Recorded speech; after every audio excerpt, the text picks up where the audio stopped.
Hello friends, welcome to civil concept Tamil. இன்றைக்கி நம்ம என்ன பார்க்க போகிறோம் அப்படின்னா, ஒரு இடம் இல்லை வீட்டு மனை வாங்குறீங்க அப்படின்னா அதுக்கு என்னென்ன டாக்குமெண்ட்ஸ்லாம் வந்து நம்ம ரெஃபர் பண்ணணும் அப்படிங்கிற பற்றி தான் பார்க்க போகிறோம். வாங்க வீடியோக்குள்ளே போகலாம். இடம் வாங்குறது பார்த்திங்க அப்படின்னா பலருக்கு ஒரு பெரிய கனவாக இருக்கும். ஸோ கண்டிப்பாக வந்து வாழ்க்கையில் நம்ம ஒரு இடம் வாங்கி வீடு கட்டணும் அப்படிங்கிறது எல்லாத்துக்குமே ஒரு டார்கெட்டாக இருக்கும். அப்படி பார்த்து நம்ம இடம் வாங்குறப்போ நம்ம ஏமாந்து போகிறதுக்கு நிறையவே வாய்ப்புகள் இருக்குது. அந்த மாதிரி ஏமாறாமல் இருக்கணும் அப்படின்னா சில டாக்குமெண்ட்ஸை வந்து நம்ம வெரிஃபை பண்ணணும். அந்த லேண்டை வாங்குறதுக்கு முன்னாடி கண்டிப்பாக வெரிஃபை பண்ணணும். அந்த டாக்குமெண்ட்ஸை பற்றி தான் நம்ம பார்க்க போகிறோம். அந்த டாக்குமெண்ட்டில் முதலாவது பார்த்திங்க அப்படின்னா ஃபஸ்ட்டு வந்து பதிவுத்துறையில் வர டாக்குமெண்ட்ஸ், அதாவது ரெஜிஸ்ட்ரேஷன் டிபார்ட்மெண்ட்டால் கொடுக்க போகிற டாக்குமெண்ட்ஸ் எல்லாம் வந்து நம்ம வெரிஃபை பண்ணணும். அது பற்றி மெயினாக என்னென்னா ஃபஸ்ட்டு வந்து வில்லங்கச் சான்றிதழ், அதாவது இசி என்கம்பரன்ஸ் சர்டிஃபிகேட் அப்படின்னு சொல்லுவாங்க. அந்த இசி வந்து நம்ம மினிமம் ஒரு 30 வருஷத்துக்கு எடுத்து பார்க்கணும். அந்த இசியில் என்ன தெரியும் அப்படின்னு பார்த்தீங்க அப்படின்னா யாரெல்லாம் வந்து அந்த லேண்டுக்கு உரிமையாளர்களாக இருந்தாங்க அப்படிங்கிறது தெரிஞ்சிடும். யாரெல்லாம் வந்து அந்த லேண்டை ஆக்குபை பண்ணியிருக்காங்க, யாரெல்லாம் வந்து அந்த லேண்டோட ஓனர்ஸாக இருந்திருக்காங்க அப்படிங்கிறது எல்லாமே வந்துடும். யார் வந்து இன்னொருத்தருக்கு விற்றுருக்காங்க, அடுத்த விற்றவங்க யார், அடுத்த விற்றவங்க யார் அப்படிங்கிறது வந்துடும்.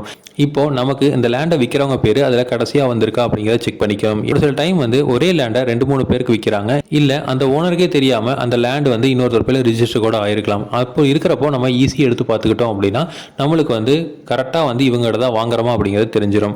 அடுத்தது பார்த்திங்க அப்படின்னா மூலப்பத்திரம் அப்படின்னு சொல்லுவாங்க, இல்லை பேரண்ட் டாக்குமெண்ட், இல்லை தாய் பத்திரம் அப்படின்னு சொல்லுவாங்க. அந்த தாய் பத்திரம் அப்படிங்கிறது கரெக்டாக இருக்கா அப்படிங்கிறத பார்த்துக்கணும். ஒருவேளை தாய் பத்திரம் கரெக்டாக இருந்தாலும் அதோட லிங்க் டாக்குமெண்ட்ஸ், அதாவது இணைப்பு சான்றிதழ்கள் எல்லாமே வந்து கரெக்டாக இருக்கா அப்படிங்கிறத பார்த்துக்கணும். ஒரு உதாரணத்துக்கு ஒரு அப்பா வந்து இன்னொரு பையனுக்கு வந்து எழுதி கொடுத்துருக்காங்க அப்படின்னா அதுக்கு கண்டிப்பாக வந்து அவங்க அப்பாவோட இந்த பையனுக்கு வாரிசு சான்றிதழ் இருக்கா அப்படிங்கிறது தெரியணும். அவங்க அப்பா வந்து ஒரு வேளை இறந்துருந்தாங்க அப்படின்னா அதுக்கு இறப்பு சான்றிதழ் இருக்கா அப்படிங்கிறதெல்லாம் பார்த்துக்கணும். அதுக்கப்புறம் பார்த்தீங்க அப்படின்னா அந்த லேண்டை வாங்கும்போது இப்போது அந்த பையனுக்கு வந்து கொடுத்துருக்காங்க அப்படின்னா அந்த பையனோட உடன் பிறந்தவர்கள் எத்தனை பேர், அவங்கெல்லாம் வந்து அதில் சைன் பண்ணியிருக்காங்களா அப்படிங்கிறதெல்லாமே வந்து வெரிஃபை பண்ணிக்கணும். அது ரொம்பவே முக்கியம். அதுக்கப்புறம் பார்த்தீங்க அப்படின்னா பட்டா. ஸோ பட்டா வந்து கண்டிப்பாக வந்து அவங்க பேரில் பட்டா மாறுதல் செஞ்சுருக்காங்களா அப்படிங்கிறத பார்த்துக்கணும். ஒருவேளை பட்டா மாறுதல் செய்யலை அப்படின்னாலும் இந்த ஈசி பத்திரம் எல்லாத்துலேயுமே வந்து நமக்கு எந்த ப்ராப்ளம் இல்லை அப்படின்னா உங்கள் பேரில் பட்டா மாறுதல் செஞ்சுக்கலாம். இருந்தாலும் பட்டா மாறுதல் செஞ்சுருந்தாங்க அப்படின்னா ரொம்பவே நல்லது. அடுத்தது பார்த்தீங்க அப்படின்னா வருவாய்த்துறைக்கு உண்டான, அதாவது ரெவன்யூ டிபார்ட்மெண்ட் உண்டான சான்றிதழ்கள் எல்லாமே வச்சுருக்காங்களா அப்படிங்கிறத பார்த்துக்கணும். அதாவது வருவாய்த்துறை என்ன கொடுப்பாங்க அப்படின்னு பார்த்தீங்கன்னா வரி ரசீது, அதாவது காலியிட வரி அப்படின்னு ஒரு வரி இருக்குது. அந்த வரியை வந்து நம்ம செலுத்திட்டு இருக்காங்களா அப்படிங்கிறத பார்த்துக்கணும். ஏன்னா வந்து அந்த காலியிட வரி அப்படிங்கிறது வந்து நீங்கள் ஒருவேளை செலுத்தாமல் இருந்தாங்க அப்படின்னா நீங்கள் வீடு கட்டும்போது அப்ரூவலுக்கு போகிறதுக்கு முன்னாடி, அதாவது வீடோட அப்ரூவல், பிளான் அப்ரூவலுக்கு போகிறதுக்கு முன்னாடி இந்த காலியிட வரியை வந்து நம்ம செலுத்த வேண்டியிருக்கும். ஒருவேளை அவங்க செலுத்தாமல் இருந்தால் ஒட்டுமொத்த வருஷத்துக்கும் நம்ம தான் வந்து கட்ட வேண்டியது வரும். அதனால அவங்க ப்ராப்பராக அதெல்லாம் கட்டியிருக்காங்களா அப்படிங்கிறத பார்த்துக்கிறது ரொம்பவே நல்லது. அதுக்கப்புறம் பார்த்தீங்க அப்படின்னா உயில் பத்திரம் அப்படின்னு இருக்குது அப்படின்னா உயில் மூலமாக வந்திருக்கு அப்படின்னா கண்டிப்பாக இந்த வாரிசு சர்டிஃபிகேட்டும் வேணும். அதுபோக வந்து அந்த உயில் வந்து பதிவு செய்யப்பட்டிருக்கா அப்படிங்கிறத தெளிவாக வந்து பார்த்துக்கணும். அதுக்கப்புறம் பார்த்தீங்க அப்படின்னா விவசாய நிலமா இல்லை வந்து அது என்ன மாதிரி நிலம் அப்படிங்கிறத பார்த்துக்கணும். அப்போ தான் வந்து நம்ம அந்த இடத்துல வீடு கட்ட முடியும். ஒருவேளை டிடிசிபி அப்ரூவல் வாங்காமல் இருந்தாங்க அப்படின்னா கண்டிப்பாக அதை வந்து நம்ம செக் பண்ணி பார்க்குறது அவசியம். ஒருவேளை டிடிசிபி அப்ரூவல் வாங்கியிருந்தாங்க அப்படின்னா நமக்கு எந்த பிரச்சனையும் இல்லை, கண்டிப்பாக வந்து அந்த இடத்துல வீடு கட்டலாம் அப்படிங்கிறது 100% கன்ஃபார்ம் ஆயிரும்.